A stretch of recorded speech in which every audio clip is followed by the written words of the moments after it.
ಸ್ಪ್ರೌಟ್ಸ್ನ use ಮಾಡಿ ಒಂದು rice Baat ರೆಸಿಪಿನ ರೆಡಿ ಮಾಡ್ಬೋದು ಅಂತ ಈ ವಿಡಿಯೋದಲ್ಲಿ ನಾನು ಶೇರ್ ಮಾಡ್ತಾ ಇದ್ದೀನಿ. ಕೆಲವೊಂದಷ್ಟು ಮಸಾಲೆಗಳನ್ನ ಯೂಸ್ ಮಾಡಿ ಮತ್ತು ಡ್ರೈ ಇಂಗ್ರೀಡಿಯೆಂಟ್ಸ್ನ ಯೂಸ್ ಮಾಡಿ ಈ ರೆಸಿಪಿನ ಸೂಪರ್ ಈಸಿಯಾಗಿ ರೆಡಿ ಮಾಡ್ಬೋದು.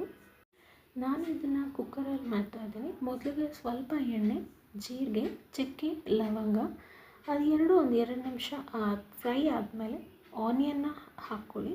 ಸಣ್ಣಗೆ ಹೆಚ್ಚಿಟ್ಕೊಂಡಿರೋ ಆನಿಯನ್ ಫ್ರೈ ಆದಮೇಲೆ ಟೊಮ್ಯಾಟೊ ಫ್ರೈ ಆದಮೇಲೆ ಸ್ವಲ್ಪ ಶುಂಠಿ ಬೆಳ್ಳುಳ್ಳಿ, ಸ್ವಲ್ಪ ಶುಂಠಿ ಹೆಚ್ಚಾಗಿಯೂ ಬಳಸ್ಬೋದು, ಯಾಕಂದರೆ ಹೆಸರು ಕಾಳು ಕೆಲವ್ರಿಗೆ ಡೈಜೆಷನ್ ಪ್ರಾಬ್ಲಮ್ ಆಗ್ಬೋದು.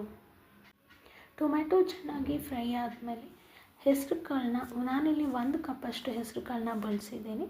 ನಂತರ 1 ಕಪ್ ಮೊಸರಿಗೆ ಅರಿಶಿನ ಪುಡಿ, ಧನಿಯಾ ಪುಡಿ, ಅಚ್ಕಾರದ ಪುಡಿ ಈ 3 ಐಟಮ್ನ ಹಾಕಿ ಮಿಕ್ಸ್ ಮಾಡಿ ಅದನ್ನು ಮೊಸರು ಜೊತೆ ನಾವೇನು ಮಿಕ್ಸ್ ಮಾಡ್ತೀವಿ ಅದನ್ನು ಕೂಡ ಹಾಕಿ ಒಂದು 2 ನಿಮಿಷ ಫ್ರೈ ಮಾಡಿ ಆಯಿಲ್ ಬಿಡೋಕ್ಕೆ ಸ್ಟಾರ್ಟ್ ಆಗುತ್ತೆ.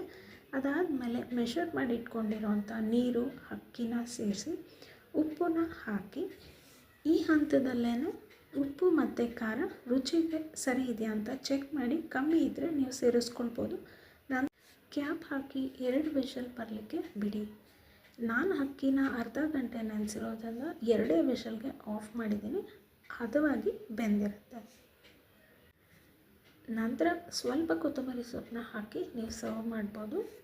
ಈಗ ರೆಡಿಯಾಗಿದೆ healthy, tasty, protein rich with carbs.